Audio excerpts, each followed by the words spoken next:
বন্দে পুরুষোত্তমাম জয়গুরু পরম প্রেমময় শ্রী শ্রী ঠাকুর অনুকূলচন্দ্রের আলোচনা প্রসঙ্গে ষষ্ঠ খণ্ড গ্রন্থ থেকে পাঠ। 6 জ্যৈষ্ঠ মঙ্গলবার 1351 ইংরেজি 20-3-1945। শ্রী শ্রী ঠাকুর প্রাতে মাতৃমন্দিরের বারান্দায় বসে আছেন। কাছে অনেকেই উপস্থিত আছেন। ময়মনসিংহ জেলা থেকে আগত একটি যুবক জিজ্ঞাসা করলেন, ঠাকুর, আমি কি করব?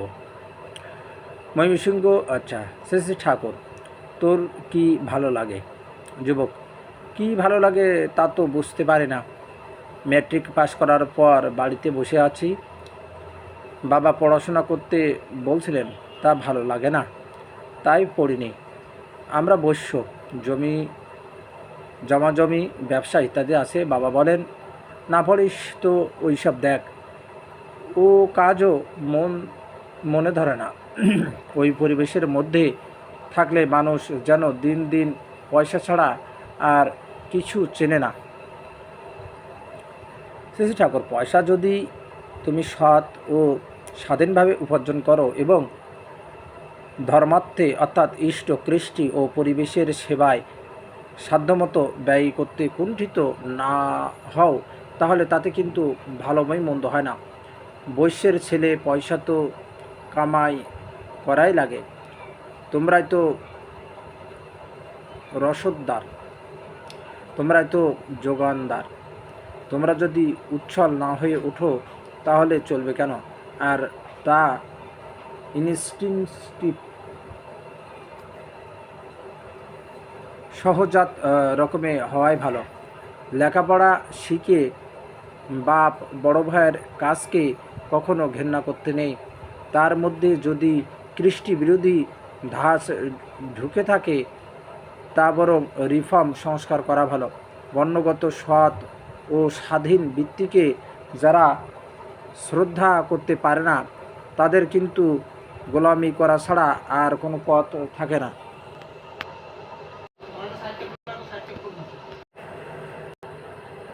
তার মধ্যে যদি কৃষ্টিবিরোধী ধাঁচ ঢুকে থাকে, তা বরং রিফর্ম সংস্কার করা ভালো। বর্ণগত সৎ ও স্বাধীন বৃত্তিকে যারা শ্রদ্ধা করতে পারে না, তাদের কিন্তু গোলামি করা ছাড়া আর পথ থাকে না। বৈশ্যের বৃত্তি সম্বন্ধে সেই দিন কেষ্টদা মনসিকতা থেকে পড়ে শোনাচ্ছিল। কেমন সুন্দর, ওকে পড়ে শোনালে হয়। শ্রী শ্রী ঠাকুরের ইঙ্গিত বুঝে হরেন্দা বসু কৃষ্ণদার কাছে শুনে এসে মনুসংহিতা থেকে পড়ে শোনালেন। বৈশ্য উপনয়ন সংস্কারে সংস্কৃত হইয়া দ্বার পরিগ্রহ করিয়া কৃষি বাণিজ্যাদি কার্য ও পশুপালন কার্যে সদা নিযুক্ত থাকিবে। সৃষ্টিকর্তা প্রজাপতি পশুদিগের সৃষ্টি করিয়া উহাদের প্রতি পালনের ভার বৈশ্যের প্রতি অর্পণ করেন এবং প্রজাদিগের সৃষ্টি করিয়া ব্রাহ্মণ ও রাজাকে উহাদের ভার অর্পণ করেন। বৈশ্যরা কখনো এমন অভিলাষ করিবে না যে পশুপালন অতি নীচ কর্ম, আমরা পশুপালন করিব না। বৈশ্য পশুপালন করিতে সমর্থ হইলে অপর কেউ পশুপালনের অধিকারী হইবে না। বৈশ্য মণি, মুক্তা, প্রবাল, সুবর্ণাদি বস্ত্র, কুম্ভকুমাদি গন্ধদ্রব্য, লবণাদি রস, এ সকল দ্রব্যের মূল্য ও ভালো মন্দ বিষয়ে অভিজ্ঞতা লাভ করিবে। বৈশ্য কোনো সময়ে কোনো বীজ কিরূপে বপন করিলে উত্তম শস্য হয়, তদ বিষয়ে অভিজ্ঞতা লাভ করিবে। ভূমির দোষ গুণ সম্বন্ধে অবহিত হইবে এবং প্রস্থ দ্রোণাদি পরিমাণ ও তুলমান জ্ঞাত হইবে। দ্রব্য সকলের উৎকৃষ্টতা অপকৃষ্টতা, কোনো দেশে কোনো দ্রব্য অল্প মূল্যে বা বহু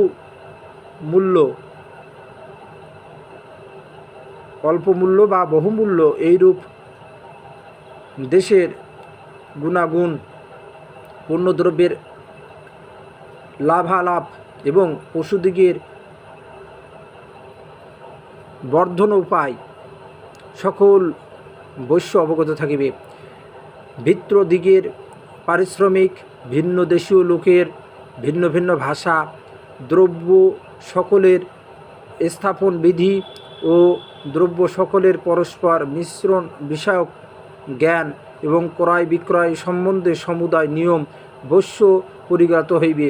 বৈশ্য ধর্মানুসারে ধন বৃদ্ধির নিমিত্ত বিশেষ যত্নবান থাকিবে এবং যত্ন সহকারে সকল প্রাণীকে অন্নদান করিবে।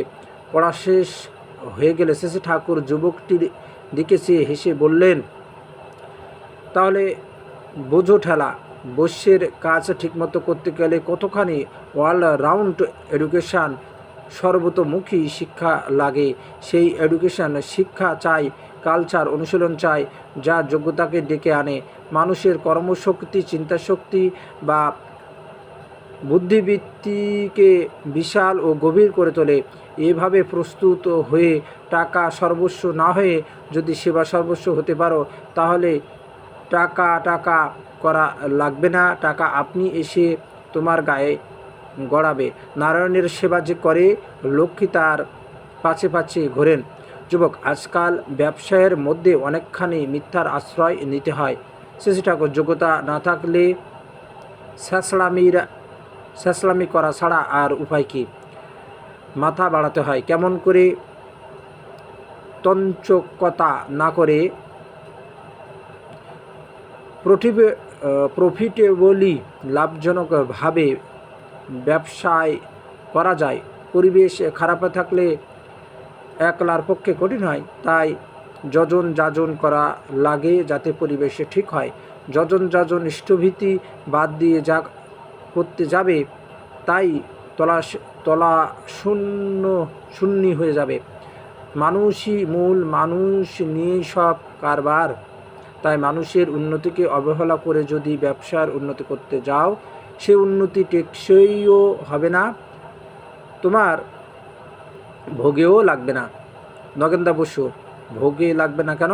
শেষে ঠাকুর, পরিবেশের যদি বিপন্ন ও বিপর্যস্ত হয়ে পড়ে কিংবা যে কোনো কারণে প্রতিকূল হয়ে দাঁড়ায়, তাহলে ধন সম্পদ ভোগ করা তো দূরের কথা, প্রাণী তো ভয়ে টিকটিক করে। আশেপাশের লোক যদি অভাব, অসুখ, অশান্তিতে কষ্ট পায়, তার চোট ভালো থাকে যারা, তাদের গায়েও লাগবে। রাজেন্দ্র মজুমদার, পরিবেশের কেউ যদি নিজের চলনার দোষে অভাব, অসুখ, অশান্তি ডেকে আনে, তার উপর অন্যের কি হাত আছে? শ্রী ঠাকুর, হাত আছে যাজনের, হাত আছে সেবার, হাত আছে অসৎ নিরোধের। সেই হাত বাড়িয়ে যদি সে প্রতিকার পরায়ণ না হয়, তাহলে অপকর্ম করে যে তার সঙ্গে সঙ্গে অল্প বিস্তার তাকেও দুর্ভোগ ভুগতে হয়। একজন ব্যক্তিগতভাবে যতই স্বচ্ছাচলনে চলুক না কেন, পরিবেশকে যদি সম্ভব মতো সামাল দিতে না পারে, তাহলে কিন্তু সেই অক্ষমতার দরুন তাকে কিছুটা ব্যাহত হতেই হয়। ব্যষ্টি নিয়ে সমষ্টি, জন নিয়ে জাতি, প্রতিটি ব্যষ্টি যেন সমাজ দেহের এক একটি অঙ্গ। এর যে কোনো অঙ্গে ক্ষতের সৃষ্টি হলে অন্য প্রত্যেকটি অঙ্গে তার প্রতিক্রিয়া দেখা দেবেই। তাই পারদপক্ষে কাউকে খারাপ হতে দিতে নেই, নিজে ভালো হতে হয়, অন্যকে ভালো করতে হয়। কে কতখানি ভালো তার একটা প্রধান পরক হচ্ছে সে পরিবেশকে কতখানি ভালোর দিকে মৌল্ড নিয়ন্ত্রণ করতে পারে। কতকগুলি নীতিকথা চালালে হবে না, নীতি যাতে মূর্ত তাকে চালাতে হবে। আর তাই যাজন। হরিদা গোস্বামী, যাজনে সবাই যে সাড়া দেয় তা তো দেয় না। শ্রী ঠাকুর, এই সাড়া না দেওয়ার ভিতর তাদেরও ত্রুটি থাকতে পারে, তোমারও ত্রুটি থাকতে পারে, কিন্তু তোমার যাতে কোনো ত্রুটি না থাকে সেইটে দেখতে হবে। সবাই যে ফিরবে না, সবই যে ফেরার মতো নয়, সে কথা তো ঠিকই, কিন্তু তোমার যতখানি করার তা করতে হবে, যতখানি হবার তা হতে হবে। আর পরাক্রম ও কৌশলের সঙ্গে অসৎকে নিরোধ করতে হবে। সব রকম অস্ত্র হাতে রাখতে হবে যাতে কেউ ফসকে না যায়। ছলে বলে কৌশলে তাই করতে হবে যাতে প্রত্যেকের ভালো হয়। একটা মানুষের খারাপ যদি শুধু তার মধ্যেই সীমাবদ্ধ থাকতো তাহলে অত ভাবনা ছিল না, কিন্তু তার ভিতর থেকে পরিবেশ ইনফেক্টেড সংক্রমিত হতে থাকে, সেইটাই ভয়ের কথা। তাই এর বিহিত করাই লাগে। পরিবেশে যেমন ঠিক করা লাগে, মানুষের জন্মের দিকেও তেমনি নজর দিতে হয়। জন্ম ভালো না হলে বাইরে থেকে তাপ্পি তুপ্পি লাগিয়ে বেশি কিছু করা যায় না। আমাদের ঋষিরা তাই বিবাহ বিধান সম্বন্ধে এত কঠোর ছিলেন। জাতির ভালো যারা চায় সবচেয়ে আগে তাদের এই দিকে নজর দিতে হবে। হরিদা, বহু বংশের দিকে চেয়ে দেখা যায় যে সেই সব বংশের আগে যে রকম বিদ্যা বুদ্ধি চরিত্র ও ব্যক্তিত্ব সম্পন্ন লোক জন্মাতো আজকাল আর তেমন জন্মায় না। শ্রী ঠাকুর, এর নানা রকম কারণ থাকে, তার মধ্যে প্রধান হচ্ছে বিবাহ বিভ্রাট। তাছাড়া উৎকর্ষ সন্দীপী আচার নিয়ম নিষ্ঠা কুলপ্রথা ইত্যাদি যদি কুসংস্কার বলে উড়িয়ে দেওয়া যায় তাহলেও কিন্তু ইনস্টিনস্ট সংস্কারগুলি ন্যাচার পোষণের অভাবে মিলিয়ে যায়। শাস্ত্রীয় অনুশাসনগুলি যথা সম্ভব মেনে চলা ভালো। বামুনের ছেলে যদি ঠিকমতো গায়ত্রী জপ না করে, মামুলি সদাচারগুলি পালন না করে, যজন যাজন অধ্যাপনা দান প্রতিগ্রহ এই ষষ্ঠ কর্মের সঙ্গে কোনো সম্পর্ক না রাখে, তাহলে তার ভিতরের জিনিসটা খুলবে কী করে? হরিদা, আজকাল জীবিকার জন্য বহু মানুষ বর্ণগত বৃত্তি বজায় রাখতে পারছে না। শ্রী শ্রী ঠাকুর, অবস্থার চাপে পড়ে তা যদি একান্তই না পারে, পারিবারিক আচরণগুলি যথাসম্ভব ধরে রাখতে বাধাকে। একজন চাকরি করে বলে তার গীতাটা পড়তে আটকায় কোথায়? প্রস্রাব করে জলটা নিলেই বা ঠেকায় কে? উপযুক্ত কাউকে গুরু বলে গ্রহণ করে তার নির্দেশ মেনে চললেও তো তার কোনো নিষেধ নেই। সদ্গুরু গ্রহণ ও তাকে অনুসরণের প্রথাটা যদি পরিবারে বজায় থাকে তাহলে তার ভিতর দিয়েই আবার সব কিছু গজিয়ে উঠতে পারে। হরিদা, এ প্রথাকে তো অনেকে ব্যক্তিগত স্বাধীনতার উপর হস্তক্ষেপ বলে মনে করে। শ্রী ঠাকুর, আমি তো বুঝি গুরুভক্তি ছাড়া ব্যক্তিত্বই গজানা। বৃত্তি যার চালক তার ব্যক্তিত্বই বা কোথায়, আর ব্যক্তিগত স্বাধীনতা বা কি? অমন্তর স্বাধীনতা সর্বনাশের পথই প্রশস্ত করে তোলে। আত্মহত্যার স্বাধীনতা শাস্ত্রেও স্বীকার করে না, আইনেও স্বীকার করে না, কারণ তা জীবন বিরোধী। গুরু গ্রহণ না করার স্বাধীনতাও প্রকারান্তরে ওই জাতীয় ব্যাপার। মজা এই, যিনি যত বড় হন না কেন তাকে প্রকৃত বড় বলে বোঝা যায় না যত সময় তার উপর শ্রদ্ধা না আসে। শ্রদ্ধা না আসলে নতি স্বীকারের বুদ্ধি হয় না। নত না হলে যার কাছ থেকে যা পাওয়ার তা পাওয়াও যায় না। শ্রদ্ধা ও নতি না থাকলে তাই কেবল বঞ্চিতই হতে হয়। খুব বৃষ্টি হচ্ছে, তার মধ্যে একটা ঘটি যদি উপুড় করে রেখে দাও তাহলে তার ভিতর কিন্তু একটুও জল জমবে না। আবার ওই ঘটির মুখ খুলে যদি স্বাভাবিকভাবে রাখো তাহলে কিন্তু বৃষ্টির জলে ঘটিটা ভরে ওঠাও অসম্ভব না। হরিদা, মহাপুরুষের কৃপায় নাকি সব হয়? শ্রী ঠাকুর, কৃপার প্রবেশ পথ চাই। প্রবেশ পথ মানে কৃপা প্রার্থীর উন্মুখ হলেই অ্যাক্টিভ সক্রিয় হয়, আর তার ভিতর দিয়ে যার যতটুকু হতে পারে তা হয়। এরপর শ্রী ঠাকুর হঠাৎ রাস্তার দিকে চেয়ে উল্লসিত কণ্ঠে জিজ্ঞাসা করলেন, ওষুধ বানাইছেন নাকি বীরেন্দা ভট্টাচার্য? আজ্ঞে হ্যাঁ, আজ হয়ে যাবে। শ্রী ঠাকুর সোহাগের সুরে, বীরেন্দা যেন আমার মধুগুলি আম। দেখতে ছোটোখাটো হলে কি হবে, গন্ধে বর্ণে স্বাদে যেন টাটকা মধু। একটা প্রাণময় প্রীতির পরাগ ছড়িয়ে গেল প্রাণে প্রাণে। একটি মা এসে কলকাতায় যাওয়ার অনুমতি চাইলেন। শ্রী ঠাকুর বললেন, গোসাইদাকে শ্রীযুক্ত সতীশচন্দ্র গোস্বামী দিয়ে দিন, দেখে যাস, আর বাইরে যে খুব সাবধানে থাকবে। সাওয়াল পাওয়াল যখন রাস্তায় বেরোয় বড় কেউ যেন সঙ্গে থাকে। এরপর শ্রী শ্রী ঠাকুরের কাছে খবরের কাগজ পড়া হলো। এরপর তিনি ইংরেজিতে একটি বাণী দিলেন। ওয়েবস্টারের অভিধান থেকে একটি শব্দের ধাতুগত অর্থ দেখতে বললেন। তা দেখে তাকে বলা হলো। তখন বললেন, রুট ধাতু না দেখলে আমার যেন শান্তি হয় না। সুধীর দাস কারখানা সংক্রান্ত কতকগুলি কাজের নির্দেশ নিয়ে গেলেন। কথাবার্তার পর শ্রী শ্রী ঠাকুর বললেন, বড় খোকার সঙ্গে এ বিষয়ে ভালো করে আলাপ করিস। একজন বাড়িতে ঝগড়াঝাটি করে এসেছেন, সেই কথা বলছেন। শ্রী শ্রী ঠাকুর, তুই আবার ওর মধ্যে গেলি কেন? মানুষের রাগ বিবাদ যদি জল করে দিতে না পারিস তাহলে কি হলো? নটের মতো চলবি। যেখানে যে পোচ ভঙ্গি নিলে তোর উদ্দেশ্য সিদ্ধ হয় সেখানে সেই পোচ ভঙ্গি নিবি।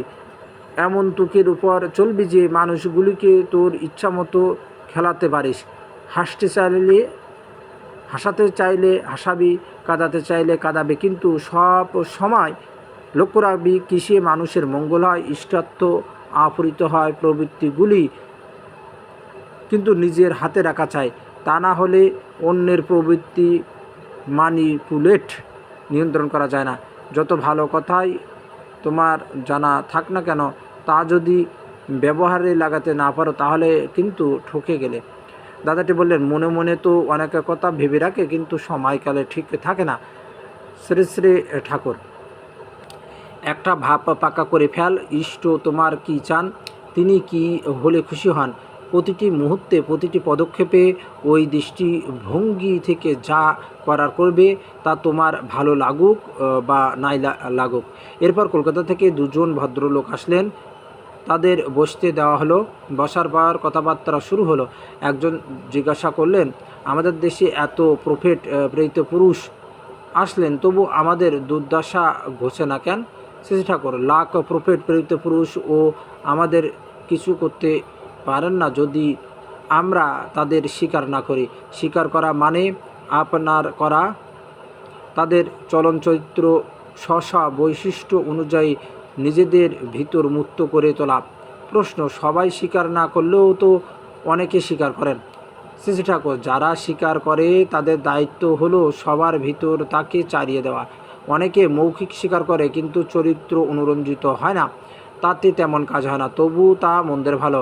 তবে সব প্রেরিত যে একেরই অভিব্যক্তি, এইটে আমরা বুঝি না।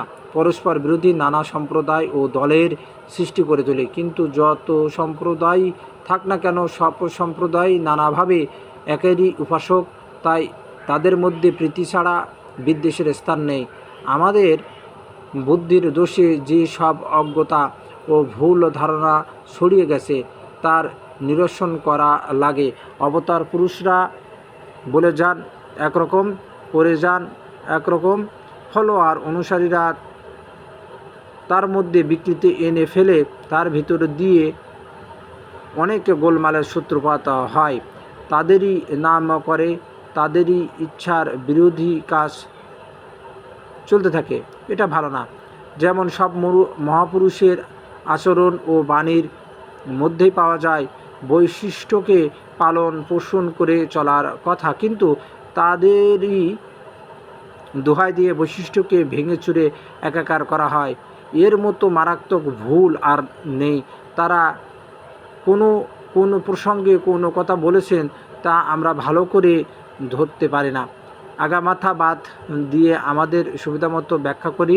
তারা বৈশিষ্ট্য পালনের কথাও বলেন, আবার ঐক্যের কথাও বলেন। আমরা হয়তো ঐক্যের খাতিরে বৈশিষ্ট্য বিসর্জন দিয়ে একটা জোড়াতালি ব্যবস্থার জন্য উঠে পড়ে লাগি। তাতে না হয় ঐক্য বৈশিষ্ট্য রসাতলে যেতে বসে। মোটপর ধর্মের নামে প্রবৃত্তিপরায়ণতা যখন উত্তাল হয়ে ওঠে তখনই ভয়ের কথা। এর ভিতর দিয়ে নানা বিপর্যয়ের সৃষ্টি হয়। মানুষের জীবনধারণই কঠিন হয়ে ওঠে। তখন আবার তার অবতারণ হয় তিনি নিজে সব ঠিক করে দিতে চেষ্টা করেন। তিনি যখন আসেন তখন তার মিশন উদ্দেশ্য ফুলফিল পূরণ করার ব্যাপারে সবারই সহযোগিতা করা উচিত, তা যে সম্প্রদায় ভুক্ত হোক না কেন, কারণ তার মিশন উদ্দেশ্য মানে সবারই ফুলফিলমেন্ট, পরিপূরণ এবং তা সত্তার দিক দিয়ে। পূর্বতন মহাপুরুষকে কে কতখানি স্বীকার করে তার টেস্ট পরক হলো পূর্বতনের পরিপূরক।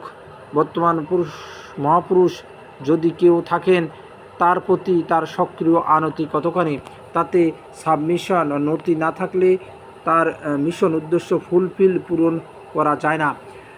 ওই দুজনের মধ্যে একটি ভাই মুসলমান। শ্রী ঠাকুর তাকে জিজ্ঞাসা করলেন, তুমি কোরআন পড়েছ? তিনি বললেন, মূল পড়িনি, অনুবাদ পড়েছি। শ্রী ঠাকুর সস্নেহে বললেন, কোরআন খুব ভালো করে পড়ো। কোরআন পড়া খুব ভালো, পারলে রোজ পড়া ভালো। যা আচরণ করতে হবে তা 2-4 বার পড়ে রেখে দিলে হয় না, নিত্য চর্চা করতে হয়, না হলে বিস্মৃতি আসে, ভাবটাও তত্ত্বে থাকে না। আরবি শেখা ভালো, যাতে মূল কোরআন পড়ে বুঝতে পারো। ট্রান্সলেশন, অনুবাদ এ মূলের সবটুকু পাওয়া যায় কমই। এরপর হাদিস সম্বন্ধে কথা হলো। শ্রী ঠাকুর ভাইটিকে কলকাতা থেকে বিশেষ কতকগুলি হাদিস ভিপি করে পাঠাতে বললেন। এরপর আবার ব্যক্তিগত কুলগত বৈশিষ্ট্য সম্বন্ধে কথা উঠল। শ্রী ঠাকুর বৈশিষ্ট্যের কথা রসুলও বিশেষ করে বলেছেন বলে শুনেছি। উক্ত ভাই তিনি সম্ভ্রান্ত বংশের বিশেষভাবে প্রশংসা করেছেন। এক জায়গায় বলেছেন, কারো সঙ্গে বন্ধুত্ব করতে গেলে তার পিতার এবং বংশের পরিচয় নেওয়া উচিত। শ্রী ঠাকুর আরও অনেক কথা আছে বলে শুনেছি। উক্ত ভাই হজরত এক জায়গায় বলেছেন, তুমি আল্লাহর জন্যই লোককে ভালোবাসবে এবং আল্লাহর জন্যই লোকের সঙ্গে শত্রুতা করবে। আমি এমনই, যদি লোককে ভালোবাসি তাতে দোষ কি? আর আল্লাহর জন্য লোকের সঙ্গে শত্রুতা করতে হবে কেন? শ্রী ঠাকুর সহাস্যে, ও কথা বিলকুল ঠিক আছে। মানুষের উপর তোমার যে প্রীতি, তা যদি আল্লাহর জন্য না হয় তাহলে তার নিরিখে ঠিক থাকবে না। সে প্রীতি তখন মোহের রূপ ধরে উভয়কে মূঢ় ও সংকীর্ণ করে তুলতে পারে। কিন্তু আল্লাহর জন্য যে পারস্পরিক প্রীতি, তার মধ্যে আবিলতা, মূর্খতা বা সংকীর্ণতার স্থান নেই। শুধু এ ব্যাপার নয়, আল্লাহকে বাদ দিয়ে যাই করতে যাওয়া যাক, সেখানেই মানুষ প্রবৃত্তির কবলে পড়ে যায়, ব্যালেন্সের সমতা হারিয়ে ফেলে, সত্তা সমবর্ধনী সঙ্গতি ঠিক রাখতে পারে না, ভালো করতে যেও মন্দ করে ফেলে, উন্মার্গগামী হয়ে পড়ে। রসুলকে বাদ দিয়ে কিন্তু আল্লাহর সন্ধান পাওয়া যায় না। তাই রসুল প্রীতি চাই। আর আল্লাহর জন্য মানুষের সঙ্গে শত্রুতা করা মানে আল্লাহর ব্যাপারে কারো সঙ্গে কোনো আপোষ রফা না করা।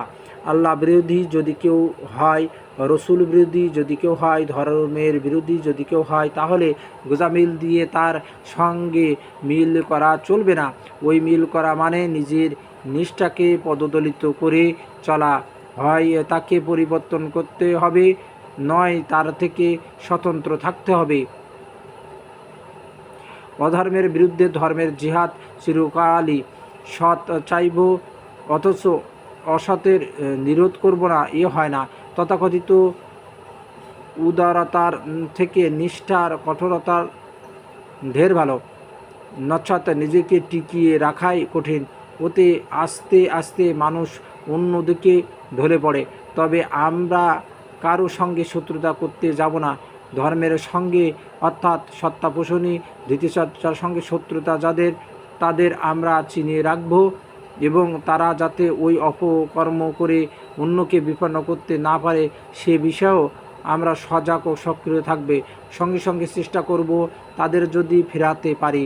প্রশ্ন: রসুল বলেছেন, যে ব্যক্তি বা জাতি সবচাইতে শক্তিমান হতে চায় সে যেন আল্লাহর উপর নির্ভর করে। কিন্তু আল্লাহর উপর নির্ভর করে কেউ যদি নিষ্কর্মা হয়ে বসে থাকে তাহলে কি তার উন্নতি হবে? অনেকে নির্ভরতার সুফলের কথা শুনে নির্ভর করে থাকে, কিন্তু তাদের তো ভালো হয় বলে মনে হয় না। শ্রী ঠাকুর, আল্লাহর উপর নির্ভর করা মানে বসে থাকা নয়, আল্লাহর শাশ্বত নীতিবিধিকে পালন করে চলা, ভরণ করে চলা। যে ব্যাপারে যা করতে হয়, জাগতিক শক্তি সম্পদ লাভ করার জন্য মানুষ আশু লাভের আশায় অনেক সময় আল্লাহর অনুমোদিত পন্থা বিস্মিত হয়ে নানা অসৎ পন্থায় আশ্রয় করে থাকে। কিন্তু এই সব অবৈধ চলনের উপর যারা নির্ভর করে তারা কখনোই প্রকৃত শক্তি সম্পদের অধিকারী হতে পারে না, কারণ তাদের যোগ্যতাই বাড়ে না। নির্ভর করার সঙ্গে নিঃশেষ্ট থাকার কোনো সম্বন্ধ নেই। নির্ভর কথার মধ্যেও আছে নিঃশেষে ভরণ। তবে এর অন্য একটা দিক আছে, যেমন স্ত্রী স্বামীর সংসার নিয়েই সর্বক্ষণ ব্যাপিত, নিজের কথা ভাববারও তার অবকাশ নেই। তাই তার পালন পোষণ স্বামীরই শতকর্তব্য হয়ে পড়ে। কিন্তু স্বামী যেখানে তা পেরে ওঠে না, সেখানেও অনুগত স্ত্রীর কোনো অনুযোগ বা দাবি দেওয়া থাকে না, বরং প্রয়োজন হলে সেই স্বামীর ভরণ পোষণের দায়িত্ব নিয়ে কোমর বেঁধে দাঁড়ায়। প্রেমের লক্ষণই হলো প্রেমাস্পদকে কষ্ট পেতে না দেওয়া, নিজে সব ঝুঁকি নিয়ে তাকে স্বস্তি দেওয়া। আমি বসে থাকলে আল্লাহ যদি সব করেও দেন, তাও তাকে খাটাতে যাব কেন? আমাকে তো তিনি সব শক্তি দিয়েছেন, আমিই করব, আমিই খাটব। আর কৃতার্থতার উপঢৌকন তাকে দিয়ে বলবো, এই তোমার দয়ার দান, তুমিই গ্রহণ করো। পেরিদা বললেন, স্নানের সময় হয়ে এলো। শ্রী শ্রী ঠাকুর উদাসীনভাবে বললেন, ব্যস্ত হোস না। ইতিমধ্যে কেষ্টদা আসলেন। শ্রী ঠাকুর কথা প্রসঙ্গ বললেন, ধর্মের মধ্যে দুটো জিনিস আছে, একটা ডিভাইন ভাগবত, যার কোনো পরিবর্তন নেই, আর একটা ডিসক্রিট বিশিষ্ট, অর্থাৎ দেশকাল পাত্র অনুযায়ী ব্যবস্থা। যেমন কোনো অবস্থাতেই মদ খাওয়া যাবে না, একথা বলা চলে না, কারণ কোনো কোনো অবস্থায় তা জীবনের পক্ষে প্রয়োজন হতে পারে।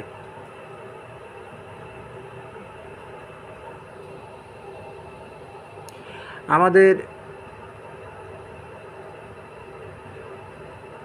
এখানে বেশি লঙ্কা খাওয়া খারাপ, কিন্তু মাদ্রাজের আবহাওয়া এমন যে সেখানে লঙ্কা বেশি না খেলে আমাশয় হয়, সেখানে লঙ্কা বেশি খাওয়াটাই ধর্মসঙ্গত। ডিসক্রিট বিশিষ্টের মধ্যে তাই পরিবর্তন আছে, এই পরিবর্তন আবার হওয়া চাই ডিভাইন ভগবত, যা তার অনুকূলে। শ্রী ঠাকুর কৃষ্ণদাকে মোস্তফা চরিত্রের একটা অংশ পড়ে শোনাতে বললেন।